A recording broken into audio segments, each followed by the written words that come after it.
عجیب و غریب کہانیوں میں خوش آمدید۔ آج کی کہانی سن کر آپ کے رونگٹے کھڑے ہو جائیں گے، کیونکہ یہ کہانی ہے ایک ایسی شخص کی جو ظاہری طور پر نیک نظر آتا تھا، لیکن اندر سے کچھ اور ہی تھا۔ الیف کے پرانی شہر میں ایک شخص رہتا تھا جسے لوگ ماموں کہتے تھے۔ سب کہتے بڑا دیندار ہے، قرآن و حدیث کا عالم ہے، ہر وقت تسبیح ہاتھ میں ہوتی، زبان پر دعائیں اور چہرے پر سنجیدگی۔ مگر لوگ یہ نہیں جانتے تھے کہ اس سنجیدہ چہرے کے پیچھے شیطان ہنستا تھا۔ ماموں کا چہرہ دیکھنے میں ایسا تھا جیسے نحوست برس رہی ہو، اور وہ کوئی اتفاق نہیں تھا، وہ نحوست دراصل اندر کے سیاہ رازوں کی پرچھائیاں تھی۔ ایک دن بازار میں ماموں نے ایک نوجوان لڑکی آمنہ کو دیکھا جو ایک بھاری بیگ لیے پریشان کھڑی تھی۔ ماموں نے آگے بڑھ کر نرمی سے کہا، بہن میں مدد کر دوں؟ آمنہ جو ماموں کی ظاہری نیکیوں سے متاثر تھی، کچھ لمحے جج کی پھر مان گئی، لیکن اسے کیا معلوم تھا کہ وہ اپنے قدموں سے شیطان کو اپنے گھر لا رہی ہے۔ گھر پہنچ کر آمنہ نے ماموں کو چائے کی دعوت دی۔ ماموں بیٹا باتیں کرتا رہا، وہ دین کی باتیں کرتا، رب کا ذکر کرتا، مگر اس کی آنکھیں کچھ اور کہتی تھی۔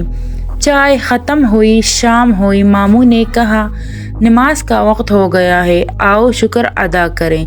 نماز کے بہانے ماموں نے آمنہ پر ایک ایسا سایہ ڈال دیا جس کا احساس اسے رات کے اندھیرے میں ہوا۔ کمرے میں عجیب سی خاموشی تھی۔ آمنہ نے محسوس کیا کہ کچھ صحیح نہیں ہے۔ ماموں کی آواز اب ویسی نہ رہی تھی، اس کے چہرے پر ایک عجیب سی مسکراہٹ تھی جیسے کوئی اور بول رہا ہو۔